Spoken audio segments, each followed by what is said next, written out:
এই ভিডিওটা দেখলে তোমরা জানতে পারবে বিদেশে থাকা বাঙালি কাপলদের রবিবার কেমন হয়।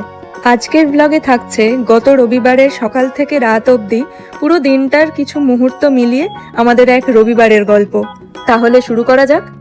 নমস্কার, ভিনদেশি বং বিউটির আরেকটা নতুন ব্লগে তোমাদের সবাইকে স্বাগত জানাই।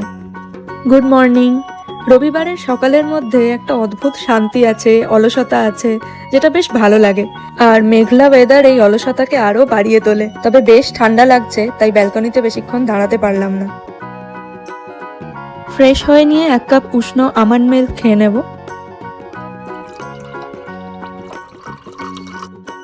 আজ সকালে ভারী কোনো ব্রেকফাস্ট করলাম না, কারণ একটু পরে আমরা বেরোবো, তাই তাড়াতাড়ি স্নান করে পুজো দিয়ে লাঞ্চ করে নিলাম।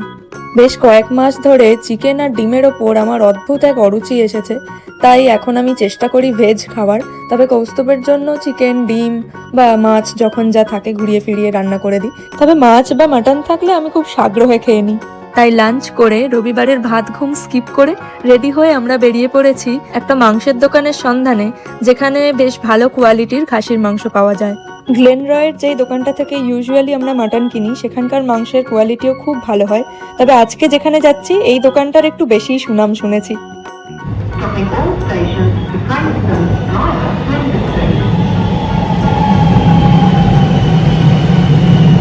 ফ্ল্যাগস্টাফ মেট্রো স্টেশন থেকে আমরা ট্রেনে উঠেছি। আজ আমাদের গন্তব্য হলো গ্লেন হান্টলি। সেখানে পৌঁছতে সময় লাগবে 40 মিনিট।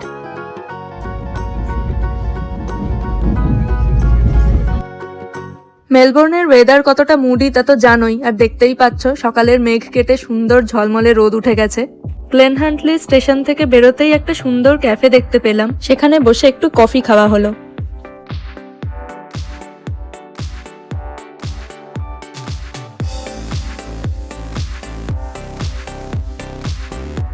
ক্যাফেটার ঠিক পাশেই রয়েছে একটা ভালো ইন্ডিয়ান স্টোর, যার নাম কোয়ালিটি গ্রসারিজ। সেখানেই আমরা চলে এলাম কিছু সরঞ্জাম কিনতে। আর মুড়ি দেখলে ইদানিং আমার খুব এক্সাইটেড লাগে, তাই যখনই দেখি কোনো দোকানে মুড়ি পাওয়া যাচ্ছে আমি কিনে নিই। যাই হোক, দোকানটাতে কিন্তু প্রচুর জিনিসপত্র রয়েছে, ঘুরতে ফিরতে বেশ অনেক কিছুই কেনা হয়ে গেল।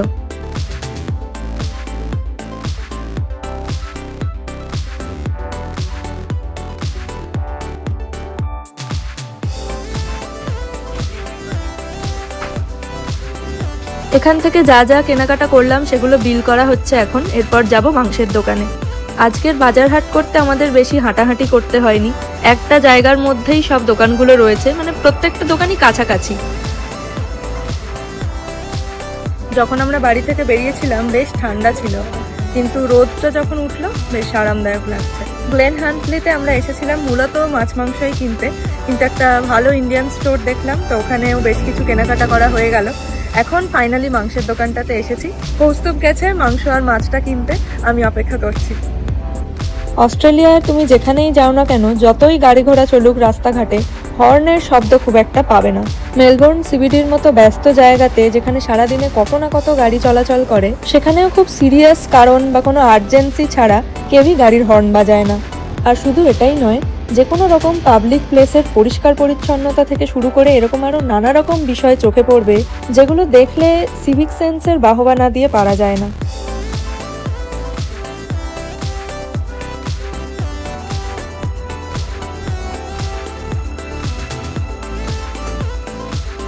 আমাদের কেনাকাটা হয়ে গেছে, এবার বাড়ি ফেরার পালা। স্টেশনে চলে এসেছি, ট্রেন আসার অপেক্ষা। এখানকার দোকানটাতেও মাছ ছিল না, শুধু মাংসই পেলাম। যা যা কেনাকাটা করা হয়েছে সব বাজারের ব্যাগেই ভরে নিয়েছি, শুধু ধূপকাঠির প্যাকেটটা আলাদা একটা প্লাস্টিকে নিলাম। স্টেশনটা খুবই নিরিবিলি আর ঠান্ডা।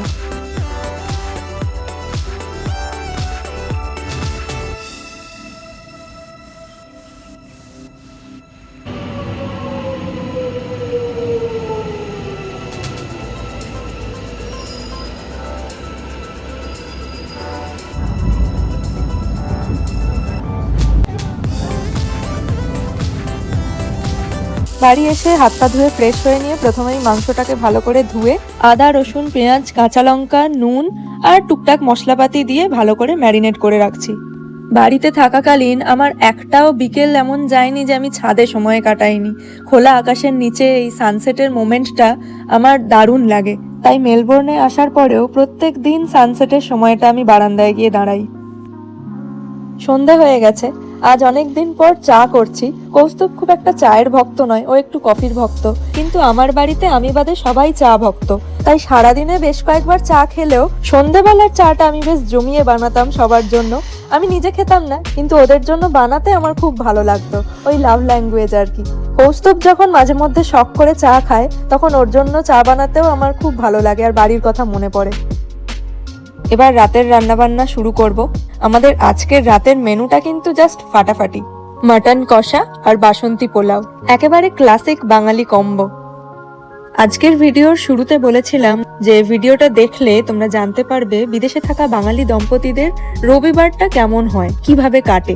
তা আজকের ভিডিওটা দেখে এটুকু তো বুঝতে পারলে যে আরো 10টা বাঙালি পরিবারের সাথে কোনোই তফাৎ হয় না আমাদের রবিবারের। বাঙালিরা যেখানেই থাক না কেন, যেখানেই যাক না কেন, ছুটির দিনের আমেজটা একেবারে সেম থাকে। আমাদের আনন্দ প্রকাশের ভাষাটা সবার এক, আর সেটা হলো স্পেশাল রান্না বান্না। ছুটির দিন মানেই একটু ভালো মন্দ রান্না, একটু অলসভাবে দিনটা কাটানো, বাজার হাট, হই হুল্লোড়, একটু পুরোনো দিনের বাংলা গান শোনা বা একটু বাইরে বেরিয়ে পড়া। সবই একই থাকে, শুধু যেটা থাকে না সেটা হলো চেনা মুখগুলো। যাই হোক, সব মিলিয়ে আমাদের রবিবারটা বেশ কাটলো। আর আজকের রবিবাসরীয় এখানেই শেষ হলো। তোমাদের সাথে দেখা হবে পরের ভিডিওতে। আজকের ভিডিওটা দেখে ভালো লাগলে প্লিজ একটা লাইক করে দিও, আমার চ্যানেলটা সাবস্ক্রাইব করো, বন্ধু বান্ধব পরিবার সবার সাথে ভিডিওটা শেয়ার করো যদি তোমারও দেখে ভালো লাগে। পারলে কমেন্ট করে জানিও ভিডিওটা কেমন লাগলো। আজ তাহলে আসি, দেখা হবে পরের ভিডিওতে। Thanks for watching, by.